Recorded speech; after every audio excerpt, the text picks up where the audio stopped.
Chapter 4. So, where to now? He asked with obvious discomfort. Surprise me, Kayla said as she leaned back in her seat. It doesn't really matter. He'll find me. Who? Shinji asked nervously. No, not Korbajani, Kayla laughed. That old snake is as arrogant as he is racist. If he does hear that I plan to challenge his hegemony, he'll wait for me to come to him. I have to talk to Gao Run before I make that move. How will he know when and where to meet you? Don't worry about that. I'm sure he'll seek me out after he receives my little care package. What? He began. Less talking, more driving, she chided. There's no point in making him track me down if we're sitting still. I don't care where we go as long as we keep moving. He grasped the steering stick firmly, and stared out the front window while the car idled. She could feel him struggling with his own indecision. Not having a set destination seemed to be causing him an inordinate amount of anxiety. It was abundantly clear that he'd spent far too much of his life merely following orders. His grip continued to tighten on the control stick. Shinji, Kayla cooed. What? He asked with a start. Let's try a different approach, she said reassuringly. If you could take me anywhere, where would you want to go? He blushed. What's option 2? Yes, Lady Darkseid, he said as he lowered his head in embarrassment. They pulled away from the curb and sped down the street. Hyrule had changed hands frequently over the course of its long violent history. Each occupation had brought its own distinctive style to the rebuilding process. From space, the capital city was like a vast, putrid, blight within the lush semi-tropical landscape. She'd never been impressed by the local architecture, but the current state of disrepair was appalling. Within a few blocks of Alliance Arms, it became clear that the Acorn Foundation forces and their new alliance were little more than an occupying force. There were no signs of repair efforts or any indication of plans to rebuild. The former government had mandated that none of the structures on the surface could reach more than 10 standard stories tall. Since then, the majority of the city had become subterranean. After the last assault on the planet, nearly every unshielded building within the heart of the city had been leveled. The starport, Gestajos, the old Capitol building, and the old faction planetary headquarters stood pristine within the rubble. From street level it was difficult to tell what else had survived the onslaught, and there had to be some newer construction, in addition to Alliance Arms, to accommodate for the new planetary defense troops. I'm starting to understand your confusion, Kayla grumbled. I didn't realize it was this bad. The further you get from the starport, the worse it gets, Shinji said sadly, then added, well, with exception of Blade's Edge. That entire district was left mostly unscathed, even during the orbital bombardment. I wonder why, she mused as the car coasted across a vast chasm which had been patched using force field generators. They didn't attack the Hillman villages to the west, or the Namdak-Khan tribal lands in the southern desert. Neither group constituted a real threat, so it's no surprise they weren't targeted. Attacking Blade's Edge, on the south side of the city, isn't worth the trouble. It's safe to assume that all of the major factions have operatives in the area, so an indiscriminate attack would be strategically catastrophic. They slowed as they passed by a large mound of rubble, and then turned right and pulled up next to a broad stone stairway set in the middle of a stone wall. Did the Shade Tree Mall survive the attack? Kayla asked. It's partially shielded, mostly against orbital strikes. Shinji explained, the park is a historic site. It was the epicenter of the first successful colony. He was wrong, even if the story was consistent with the official history of Hyrule. The Demogyran refugees who are now known as the Hillmen established the first successful colony, after committing genocide against the aquatic civilization. Prior to the Demogyran invasion, the Terra Mon lived in relative peace alongside scattered Namdak-Khan tribes. That was all ancient history now, and it wasn't worth correcting him. There was some minor damage near the old entrance, but it didn't take long to rebuild. Kayla looked around at the shattered buildings lining the street and said, "The Alliance doesn't seem too interested in rebuilding. The major mall vendors financed the construction of the new entry." "That explains it," Kayla smirked. "I hope you're not planning on taking me to the arcade." "No, they were shut down after the destruction of the old entrance." Shinji exited the vehicle abruptly.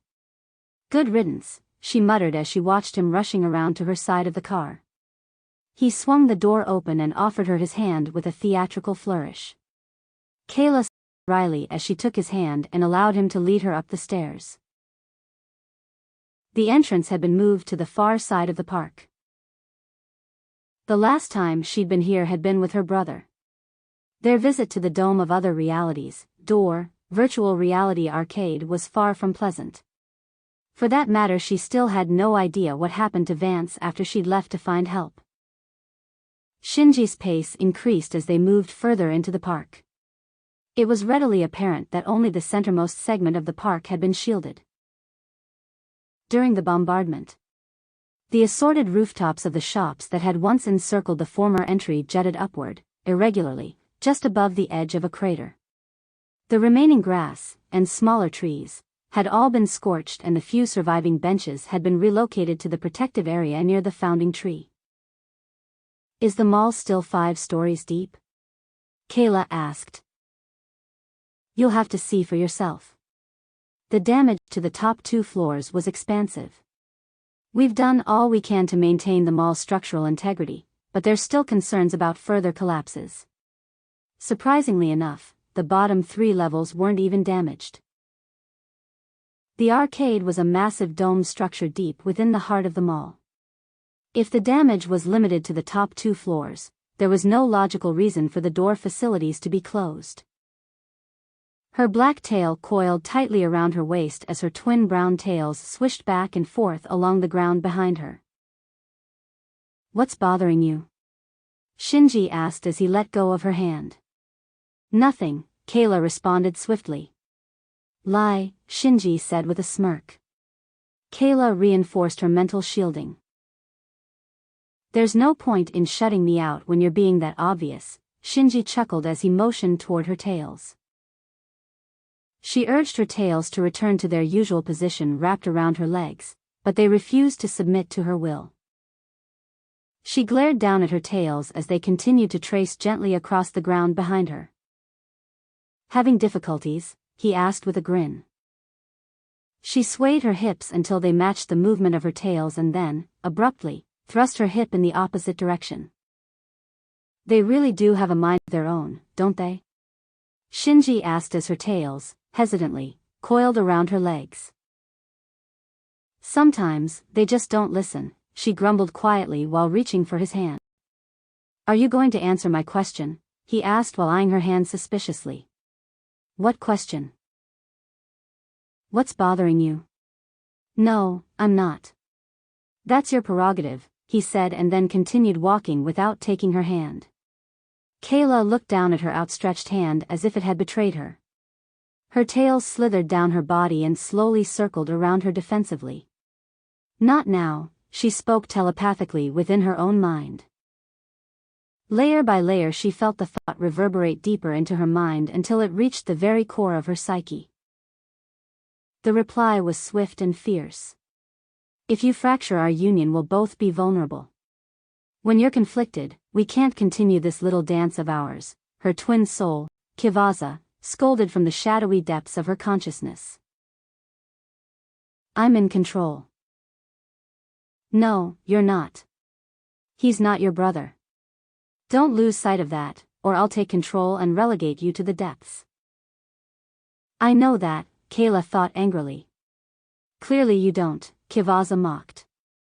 "Damn it, Shadow," Kayla whispered aloud. "You're my shadow now," Kivaza's voice echoed through their mind as she returned to the depths.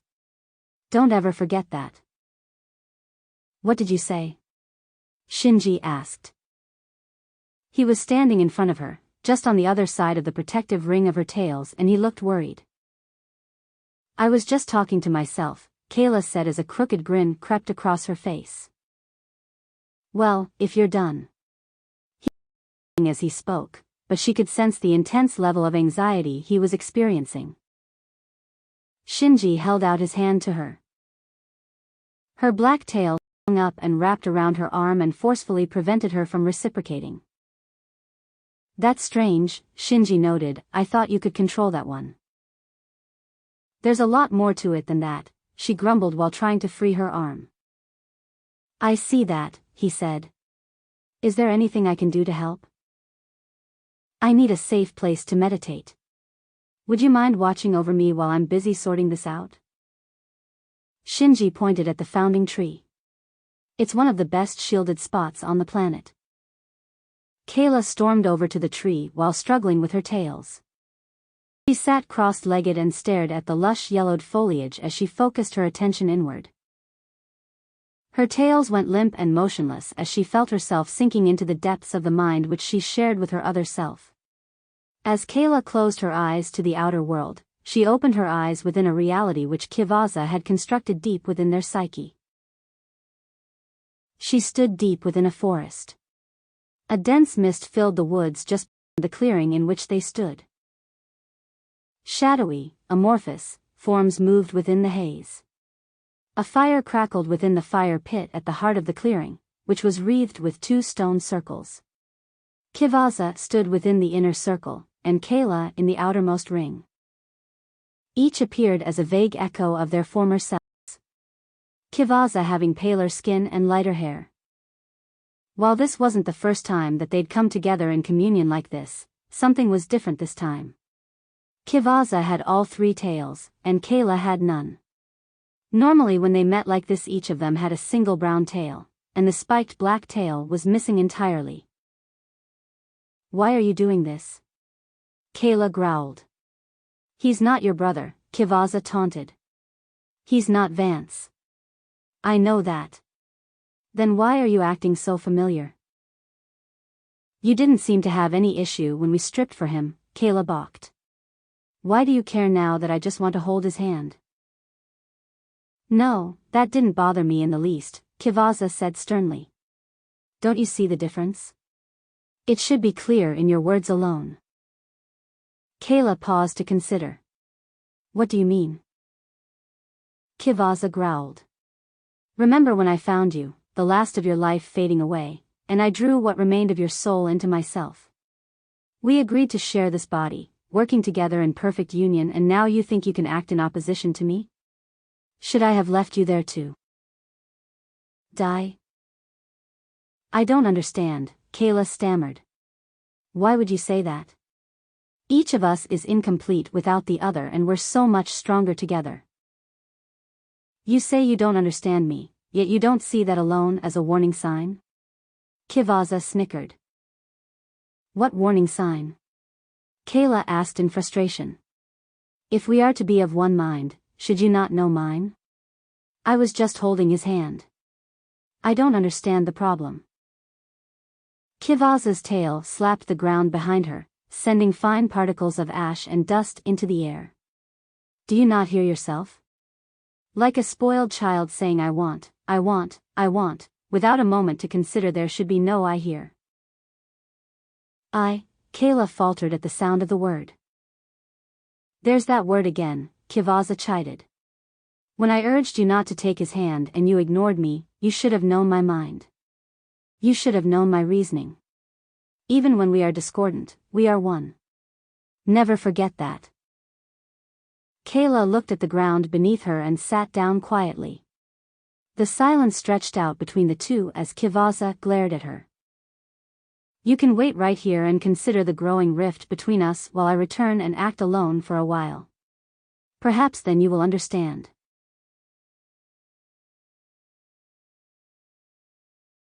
Kivaza opened her eyes. Shinji took a half step back, seemingly noticing the change within her. She slowly stood and inhaled deeply. The faint breeze passing across her exposed skin was like a warm caress. They could only have 3 passive abilities active at any given time. Kayla had been using two forms of mental shielding, one from the physical talent of Kobe Tomj, the other was telepathic. Kivaza stretched as if waking from a prolonged sleep. She'd witnessed everything they'd experienced while Kayla had been manipulating the body they shared, yet there was something liberating about taking control as their primary consciousness. Kivaza could tell that her combat empathy was active, but there was a variation within each of the three mystic arts she could access. Kayla had the bad habit of selecting one passive ability active from each style. Shinji was watching her intently as she adjusted which abilities were active. She dropped both layers of her mental shielding entirely. It struck her as unnecessary. The presence of Kayla's soul within her would provide false feedback to anyone who attempted to read her mind, and she could shield actively if anyone tried to influence her. Unlike Kayla, Kivaza preferred the purely physical form of combat empathy derived from Kobe Tomj. It was instinct-driven, as opposed to being dependent on environmental factors or mental impressions. She left her remaining two passives, sometimes referred to as toggles, undesignated until they were actually needed. Shinji was grinning. "What?" Kivaza snapped. "You're not blocking me out anymore." Kivaza cocked an eyebrow and said, "I don't see any need for that." Shinji studied her briefly before asking, "Do you have yourself under control now?" "I think so," Kivaza said with a shrug. She wasn't sure why he'd brought her here, and her other self hadn't bothered to ask. "It's a surprise," he said with a sheepish grin. Reading surface thoughts without asking, Kivaza teased. "I'm sorry, when you lowered your defenses, I took it as an invitation." "Be careful what liberties you try to take," Kivaza quipped telepathically as she flashed him a sidelong glance. He blushed brightly. She could sense the thoughts passing through his mind, but decided not to comment. Kayla hadn't questioned why he'd brought her here, but it suited Kivaza's purposes. He did his best to keep up with her as she walked, briskly, toward the mall entrance. "I need new boots. Mine are still a bit sticky from decon," she said in response to a question he hadn't yet asked aloud. "Why don't you just clean them?" "There aren't any good shortcuts," Kivaza grumbled. "The residue from that antibacterial mist seems to bond to everything on a subatomic level. Cloth, leather, fur, inorganics. It seems to ruin almost everything it comes in contact with." "I use mineral oil," Shinji chuckled softly. "You should try it sometime." "What?" "It's a trick I learned from a Zalman a while ago." He explained, "Their thick exoskeletons don't have any natural coating, so they oil themselves up before going through decontamination." One of her tails reached out for his arm. He took hold of it and ran his thumb through her fine, light brown, fur. "The oils in your fur and on your skin keeps you from getting sticky. With a few exceptions, most clothing doesn't have a natural coating, so you need to add a coating to protect your shoes." Her tail slid through his fingers, passed across his palm, slowly rolled around his wrist and slithered up his forearm. Even while buried, deep within their shared mind, Kayla seemed determined to hold Shinji's hand as they walked through the park to the new mall access point. Gao Run would come looking for her eventually, but that wasn't a major concern. Kivaza was more concerned with faction agents, which may be laying in wait. She could protect herself from potential assassination attempts, but Shinji was another matter. There were just too many unknown variables, and their attraction to Shinji could quickly become a liability. Kayla's restless soul, buried deep within her, wasn't helping matters either. A glass elevator, Kivaza noted as they stood in the heart of a large gazebo. They replaced the old escalator with this? Shinji stepped inside and motioned her to follow. "I don't like it," she grumbled under her breath as she stared at the broad glassy cylinder. Kayla's thoughts bubbled up from within her. "Last time we were in an elevator like this, we were in different bodies," Kayla's consciousness noted. "We weren't exactly getting along then either," Kivaza mused. Do you think any of those visions actually happened? I spent over 40,000 years locked in a defective stasis pod, Kivaza thought angrily. Does it matter if the rest of the events we experienced were completely accurate? We couldn't have really been talking with people from the past, Kayla scoffed. That's just not possible. I used the machine within the heart of the wandering planet Midguard to travel through time and space to rescue you. My views on what is and isn't possible are still under revision. That entire experience could have been a side effect of time travel. It may have just taken a while to stabilize our position in space-time, or maybe time isn't as linear as we'd like to think. I'm glad you came back to save me, but I think it was the wrong choice. Is that so? Kivaza wondered, what do you think I should have done? If you went back to the rite of passage ceremony, Kayla thought confidently, you could have killed Koran while the leech was vulnerable. That would have fixed everything. No. If it was that easy, don't you think Labarth would have done it himself? What makes you think he knew Saul's leech held the spirit of Koran?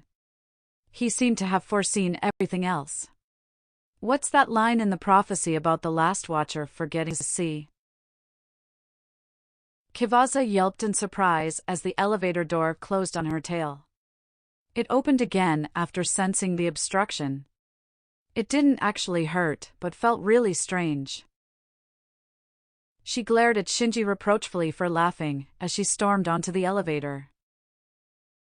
When the Watcher forgets to see, only time can set him free. Kayla recited within her mind. That line has nothing to do with Labarth, and it's not a damn prophecy, you know that as well as I do, Kivaza scoffed. It's just a distorted verse of an ancient Johnny nursery rhyme. The same one I recited over the millennia of my captivity in that damaged stasis chamber. I know, Kayla's thoughts flowed from deep within her.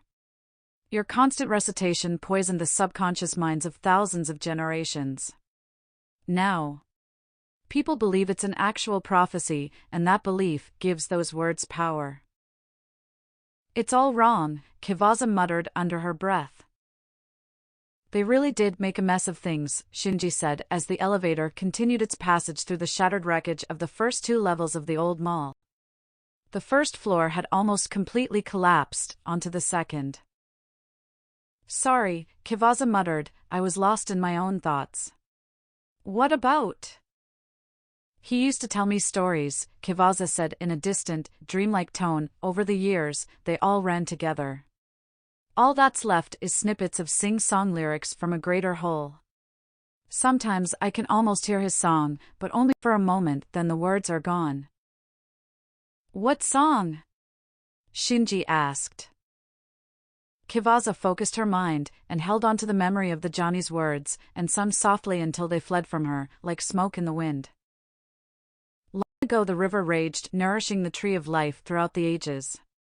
There came a day when the bed ran dry, for all that lives has a time to die. We watched for the coming of the time for flight, our passage from the time of light. Before the last sun burned away, we forged a path to another day. What's that from? Shinji asked. Riddled infinity, she said with a shrug. The prophecy? I don't know that verse. You don't know any of them, Kivaza scoffed. Nobody really does. The words have all been changed and distorted. It's like it says in the modern verse, words once spoken turn to ash, their meaning lost within the past.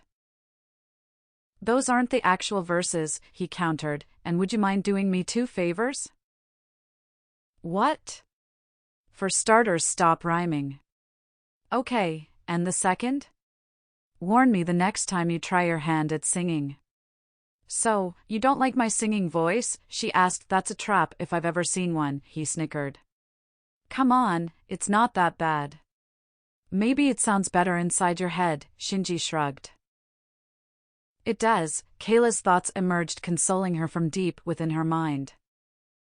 You're not helping, Kivaza thought to her other self. It's true, Kayla insisted. When you used to sing me to sleep, it was never in your own voice. It was Dvorjan's song that I heard, that's why I thought you were male for so long. A ring of light dispelled the darkness as the elevator passed beyond the ruined floors. Far below, she could see the top of the door arcade. The interlaced bands, which normally illuminate the superstructure, were inactive, only reflecting the dim lights of the stores which encircled it. Far removed from the desolation above, throngs of people were wandering around the mall. It looks like war is good for business, Kivaza snickered. There was a lot less activity at Port Liberty than I'm used to. I really didn't expect crowds like this.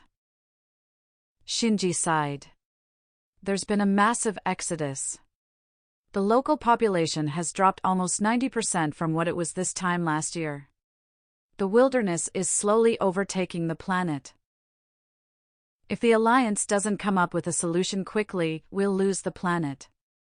The underground megalopolis is nearly all that's left. The Demogyron Hillman tribe and the Namdak settlement are still intact. They carved out their foothold with the environment long before the rest of us came here. The security forces have maintained the area around the starport, but that's about it. What about Blade's Edge? Kivaza asked. It's not what it used to be. The buildings are still there, but many of the people have left. The remaining denizens are all that keeps the planet from slipping from our grasp. They're far more dangerous than the regional flora and fauna. Even a phalanx will respect another super predator, Shinji said as he looked at her feet. Kivaza glanced down at her soft sole shoes and looked at him with confusion. You're different now, he observed, you have been since you rested against that tree. She could feel Kayla's consciousness panicking deep within her. How so? Your speech pattern and mannerisms have changed completely. You're even standing and walking differently.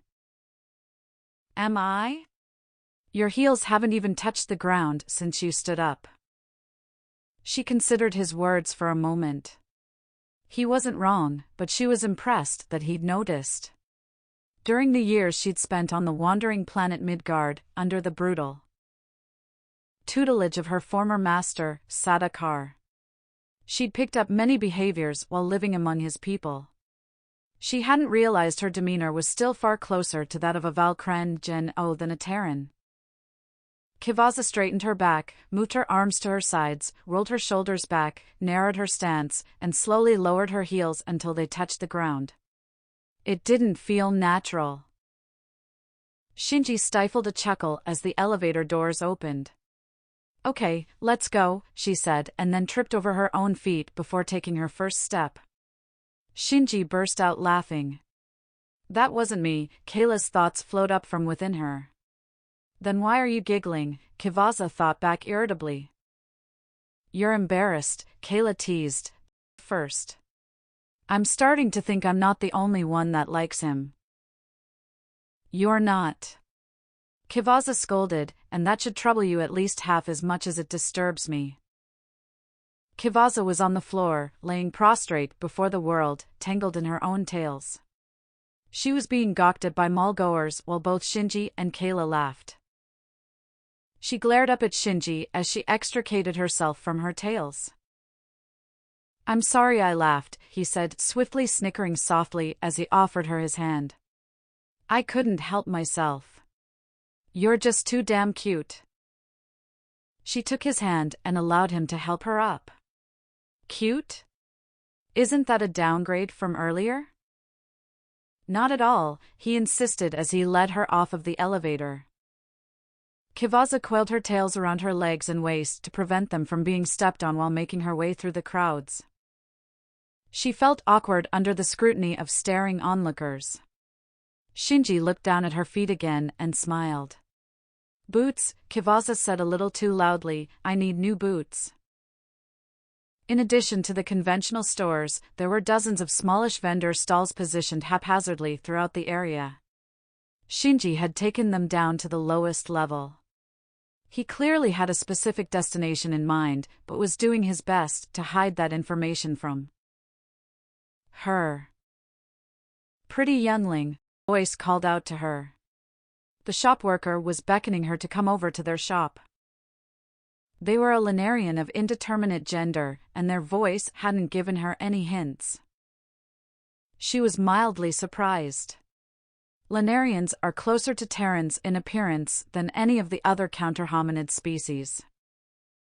This particular member of the species was wearing flesh-tone makeup on the lower half of its face, which made it almost look half Shamfarian.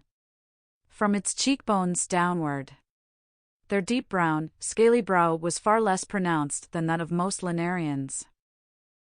She was a little apprehensive. The primary focus of their civilization was economic in nature, and they had a reputation for treating trade negotiations like others treat warfare. This wasn't the sort of combat she was suited for. "Please, please," the reptilian urged while reaching under the counter. "I must speak with you. I promise you'll be properly compensated for your time." "Compensated how?" Kivaza asked nervously. Her combat empathy was unable to assess whether or not they were a threat, and her telepathic abilities were unable to gauge them as an opponent. The Lanarian pulled a pair of shoes from beneath the counter and held them out toward her, hanging from their fingertips. "You won't regret it," they said with a mischievous grin as the shoes swayed slightly from side to side. "I said boots," Kivaza scoffed as she cautiously approached the stall. "I heard you," they said playfully. "Try them on and we'll see if you insist on boots. I'm sure something can be arranged, but there's not much call for split-sole boots these days. You'll need them made to order. Custom work's pricey, but if you're willing to help me, I'll take good care of you." As she drew near, she realized she'd misjudged the alien. They weren't wearing any makeup. Just below their eyes, their scales grew smaller and smaller until they reached a slender stripe which bordered supple skin below. Her anxiety gave way to confusion, and then curiosity. "What are you?" Kivaza asked. "I'm trans-species, just like you," they said while looking down at her tails. "Well, transhuman to be specific. I've already gone as far as I can with gene therapy. All I need now is a changeling mutation core. I don't suppose you know where I can find one?" "I've never heard that use of the term transhuman before," Shinji said in confusion. "Come now," they soothed. "I saw your little tumble over there. Those tails must be new, which isn't possible without using a mutation core. I've been watching the markets for nearly a decade now. Finally, I found a listing. I tried contacting the seller, but they went silent midway through negotiations. I'm assuming that's where you got yours. Did you buy both? If not, can you help me get in contact with the seller?" "I didn't buy it," Kivaza said firmly. "Did you really use one of those mutation things?" Shinji asked her. "I'll explain later," she thought to him swiftly before returning her attention to the shopkeeper. "That sounded pretty judgmental," the Lanarian said to Shinji irritably. "Shoes," Kivaza redirected. "Ah yes," they said with a blush while handing her the shoes. "There's a school that trains sword dancers, and I've been commissioned to make all their footwear. Judging by your current attire, it seems safe to assume you're a performer. Split soles are popular among dancers and bounty hunters. You're not wearing the right protective gear for the latter, so I'd guess you're a dancer. Am I close?" Kivaza chuckled softly as she sat down in a nearby chair and prepared to try on the shoes. Was that a yes? It was a reasonable analysis, she admitted, even if it does lack accuracy. "That's a shame," the Lanarian said with a sigh. "Back to the matter of mutation cores, would you be willing to tell me how you came across the one you used?" "I earned it," Kivaza said with a sly grin. She stood and walked back and forth. The shoes felt remarkably comfortable. The soft leather gripped her feet firmly without hindering her mobility. "How did you earn it? Is it something I could do?"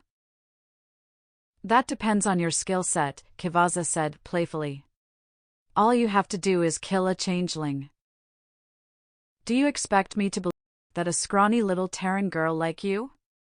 "I like the shoes," she interrupted, I'll take them.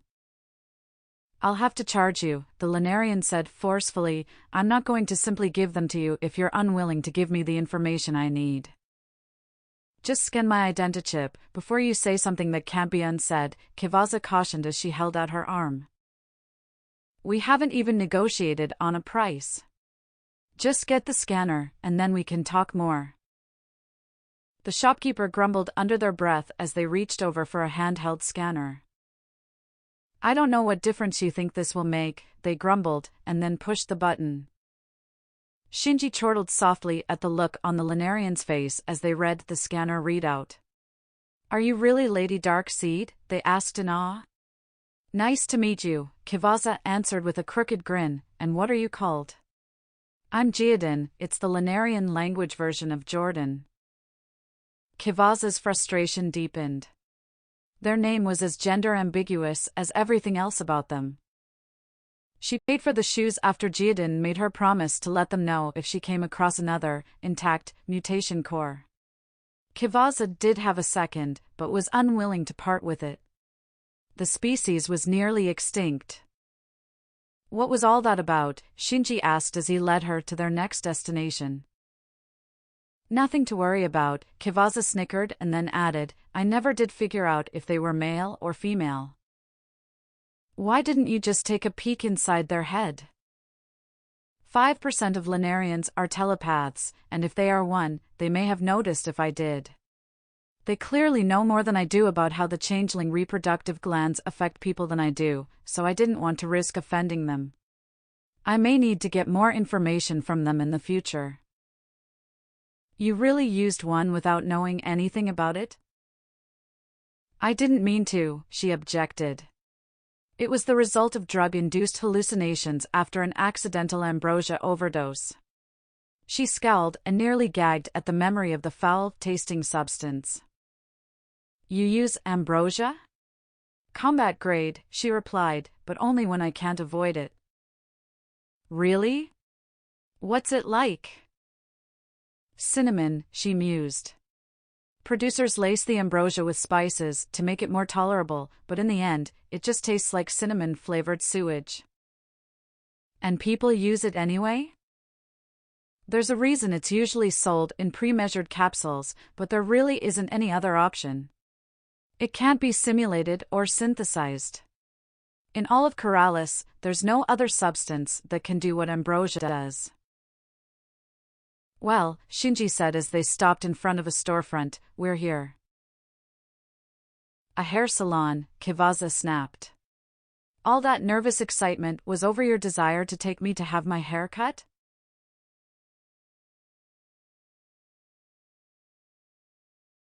You deal with him, Kivaza thought to her other self, before I strangle him. Shouldn't we both?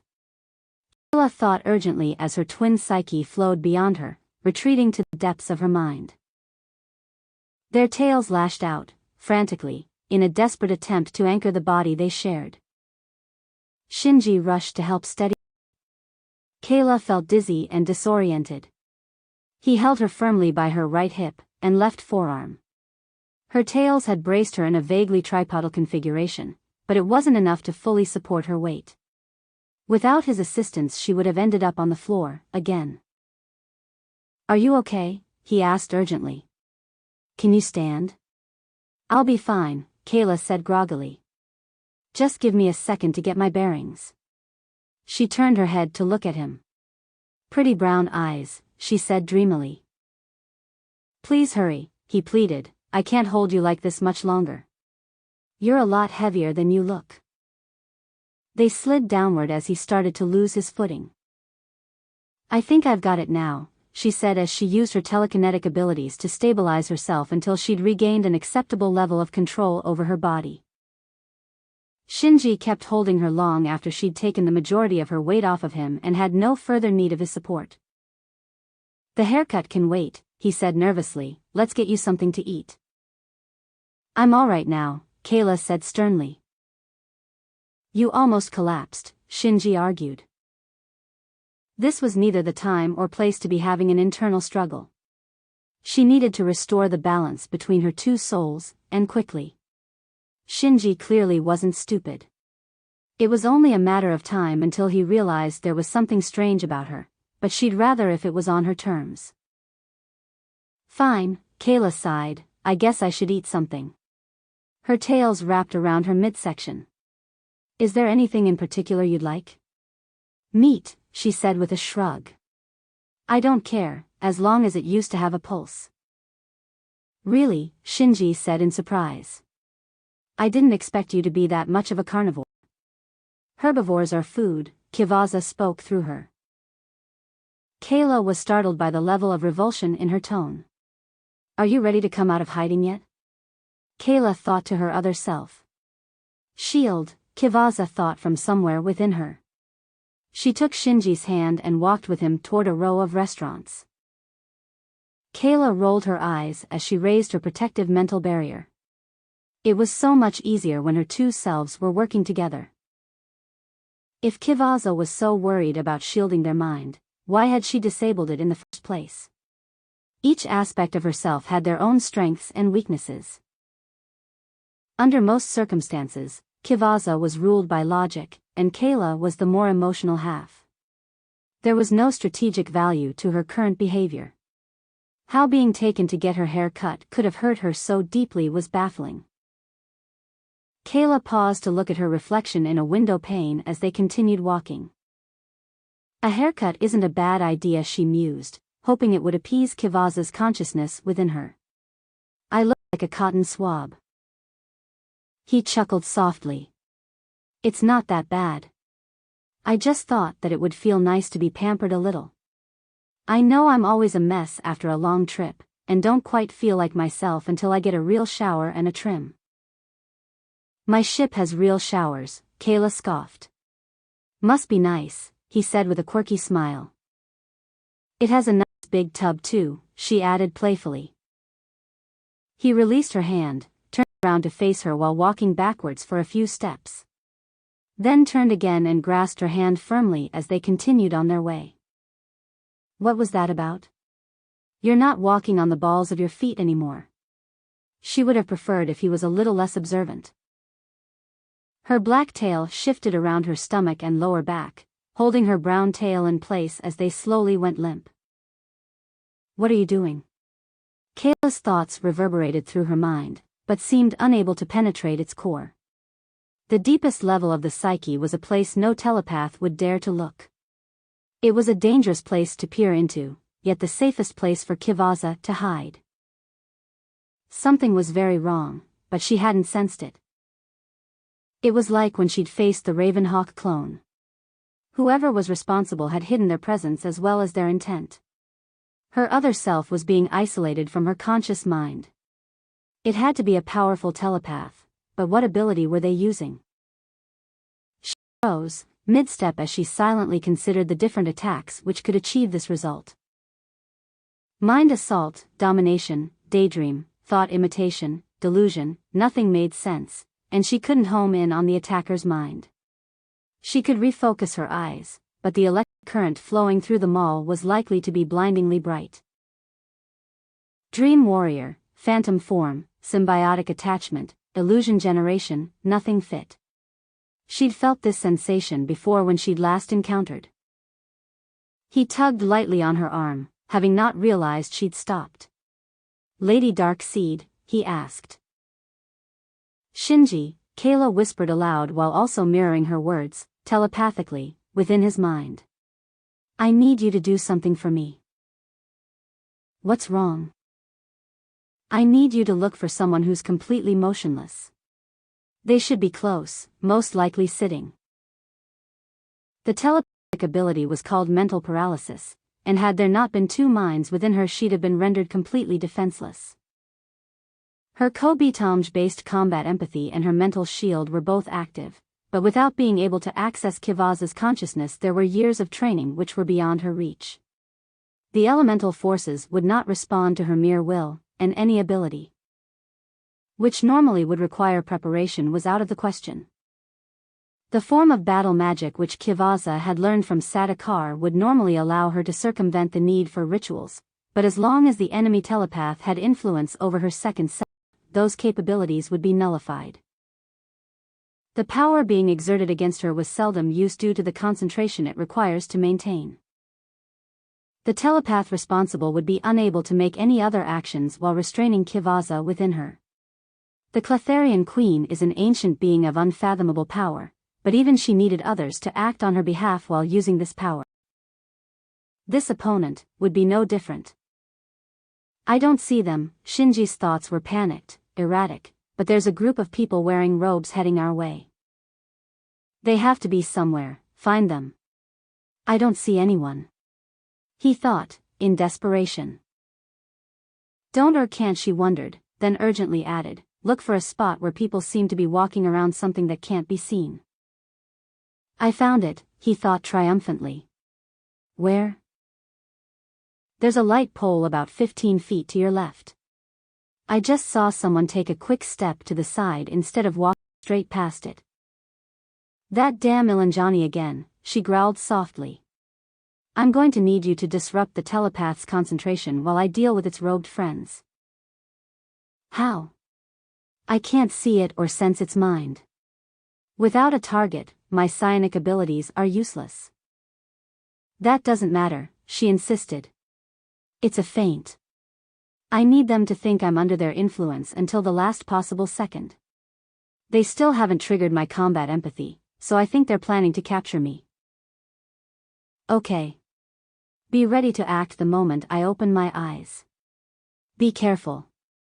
Don't forget, you're still wearing that furry bra, Shinji whispered. She had forgotten. Kayla silently scolded herself for leaving her normal armor in the car. As his grip began to loosen, she tightened her own grip on his hand. During their entire exchange there had been a vague tingling sensation at the nape of her neck, the unmistakable sensation that accompanies light scans of her surface thoughts. She couldn't let them, or Shinji, know what she actually had planned. They would have to look far deeper into her mind to find her true intent. It was risky, and would require her to maintain physical contact with him until the Ilanjani psionicist had been neutralized. Their opponents had been approaching cautiously, as not to attract undue attention, but once she began to act that was likely to change. Years ago, her aunt, Bookworm, had told her all the major powers had been consolidated under two separate banners. The I.S. Information Society, and another group called SCA.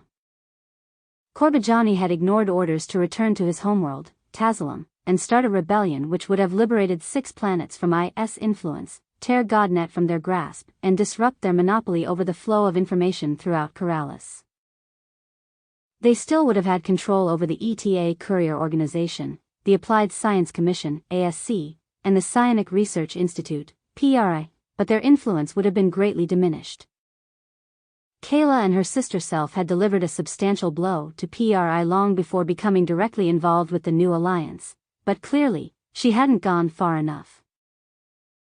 Only the IS was known for using the Ilanjani to further their ends, and they hold the reins of PRI. Whether through action or inaction, Korbajani bore the responsibility for what was about to transpire, and she intended to extract the cost of that transgression from his scaly hide. Are you ready? Kayla's thought flowed through her mind and body, until she felt them reaching, like tendrils sinking deeper and deeper into his mind, anchoring his psyche to her own. She could feel his conscious mind attempting to pull away from hers, but it was too late for that. Her symbiotic link had already been secured.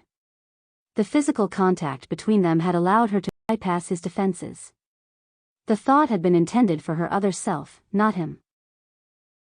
Please forgive me, she whispered just loud enough for him to hear. It felt like there were at least a dozen hostile entities approaching their position, and each of them were attempting to shield their minds with at least one form of the mystic arts. They may actually intend to take her alive, but they were certainly prepared for a fight. One of them had a massive presence, yet it was neither raw power nor immense will. She knew this sensation well. They were a soul mage, and the power they wielded was not their own. They had stolen it just like Saul had stolen her mother's life force years ago. The group was drawing nearer. She needed to free Kivaza, and that required using poor Shinji as a conduit.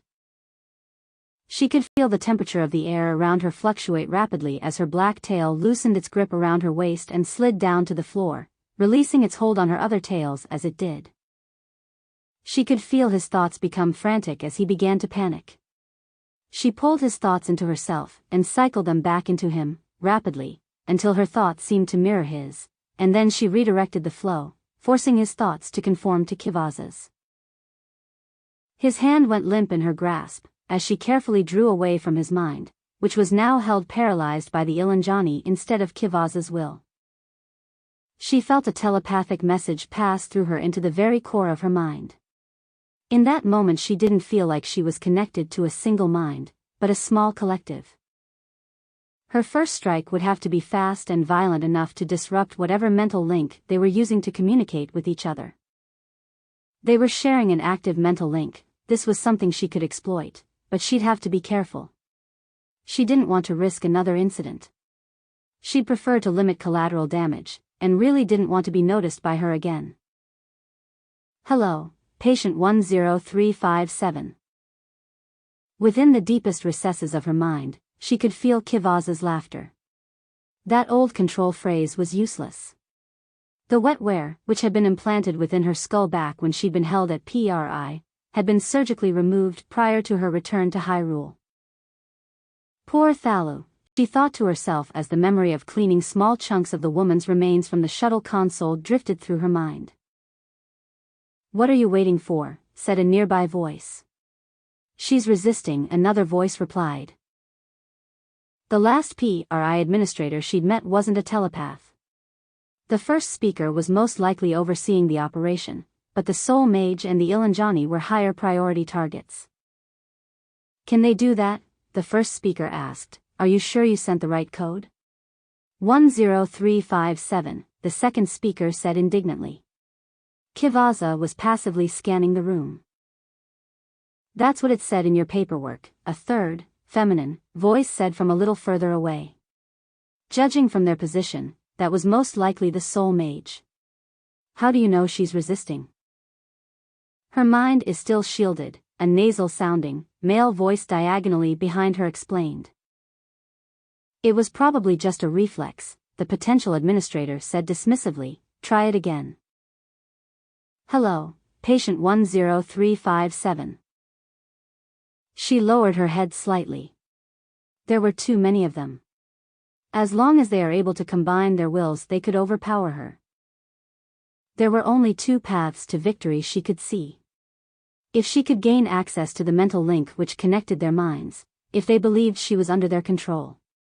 The second path would give her the element of surprise, but the odds were still stacked against her. "Hammer down her defenses," the Soul Mage instructed. "Do it as a group this time." Contacting her mind as a group would be unwise.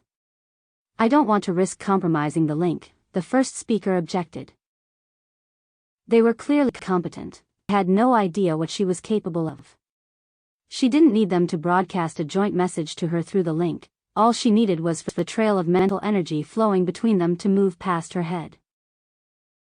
"Fine," the likely administrator said irritably. "If she makes any aggressive actions, I authorize you to activate the mind worm."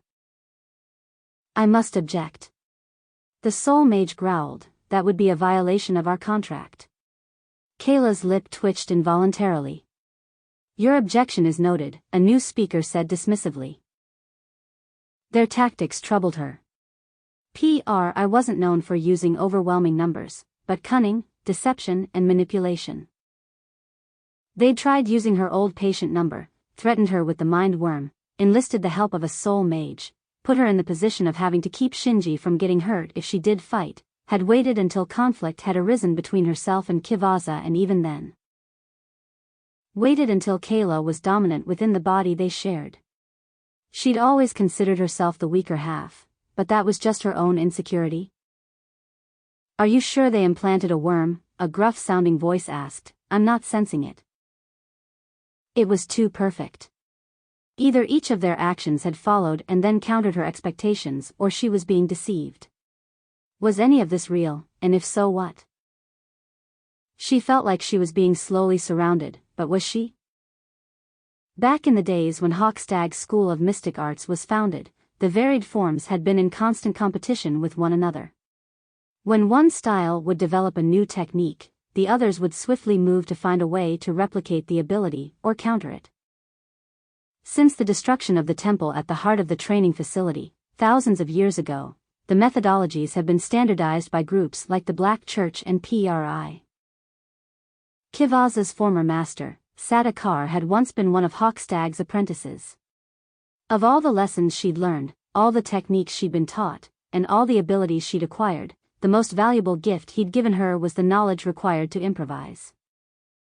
If this entire scenario had been created for her, they were unlikely to be able to counter uses of the mystic arts which didn't conform to their limited understanding. She tightened her grip on Shinji's hand. She'd already improvised once. If she'd been ensnared within someone's mental construct, that ploy wouldn't have worked. Such a feat was outside the boundaries of what they would believe to be possible, unless they weren't really in control to begin with. There were several, seldom used, psionic abilities which used the target's own mind as a weapon against them. If that was the case, their objective could be to push her to violence, to put her at odds with planetary security forces, or even to test her capabilities prior to actually engaging with her. Or maybe they're distracting you while their men are getting in position. Kivaza's thought emerged from the core of her mind. But, how can I know what's real? She thought in response. If you can't decide, break it. Kivaza's thoughts rumbled through her, as an image of the ancient, subterranean, chamber in which their rite of passage had been performed floated through her mind. What do you mean? She wondered. A memory of the explosion at Port Liberty rose from the depths of her mind. Thelkar had temporarily replicated himself in order to fake his death. Among elite psionicists, there's a technique called PSI clone which allows for rudimentary duplication using a combination of projection and telekinesis. Thelkar's talent wasn't telepathic in nature. He must have developed a method to replicate the effect using his mystrionic powers. The question was how. Warping light to create a hologram was easy enough. A human-shaped construct made from fire or air wouldn't be able to interact with physical objects. If it had been a simple golem made of earth or ice, it would have been obvious. Could he have used some strange variation of a healing ability to force himself to go through a process like mitosis? No, that couldn't be it. Most likely, he just used some method to animate a corpse. She shuddered involuntarily at the thought. There was no reaction. None. They were too close to not have seen her tremble or the twitch of her lip. She should have felt their mental link pass her position at least once. Kayla felt like a fool. What are you considering? Kivaza thought in a cautionary manner. She wasn't sure when it had all started, but the trap she was perceiving was not the one that had been set. It should have been obvious. Kayla, are you sure? Kivaza thought with apprehension. Not enough to open our eyes, Kayla admitted. She tightened her grip on his hand, drew it toward her, driving her opposing hand to his shoulder as her brown tails swept his legs out from beneath him, and drove him solidly down to the floor, twisting his arm as he fell.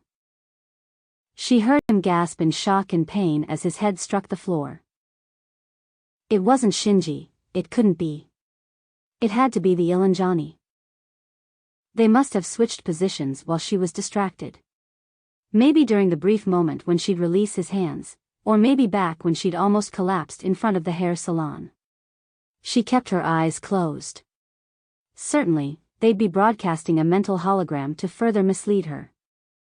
It's not him, she insisted as she drew back her arm. She could feel her kobitamj empowering her muscles, as she drew back her arm in preparation for a single, devastating, strike which would shatter his ribs, driving them through his back into the floor beneath him. It all made sense to her now. The cloaked figures must be PRI telepaths. They had found a way to use the Ilanjani as a conduit through which to channel and manipulate psionic clones. They weren't really there, regardless of what her senses were telling her. She felt firm pressure gathering around her wrist and forearm, sapping her strength, as her fist plummeted downward. Intense pain shot through her arm and she heard a loud crunch as her hand collided with the floor. She opened her eyes and gaped as her black tail fell away from her wrist. It had, somehow, disabled her kobe-tomge and redirected her blow. She cursed and wept softly as she collapsed to her knees and drew her left arm to her chest. Even without use of the mystic arts, she'd broken the thick stone floor tile. A smeared bloody stripe led from the point of impact to where she knelt. She'd fractured her first 2 knuckles, and cut the side of her hand on the jagged edge of the broken tile between her thumb and first finger. Shinji groaned in pain as he sat up. "Why," he began, but fell silent as she refocused her eyes and looked around frantically in confusion. Had any of it been real? Who or what had? 1 floor above them, on the far side of the mall, she could see someone standing just on the other side of a waist-height glass wall waving to her and Shinji. Kayla activated a toggle ability to enhance her visual range. It was a woman with pale pigmentless skin and white hair.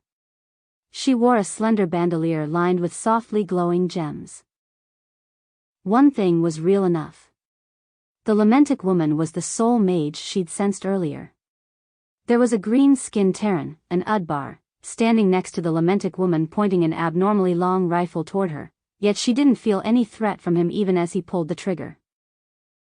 Kayla stood her ground as the projectile embedded itself in the ground less than a foot in front of her feet.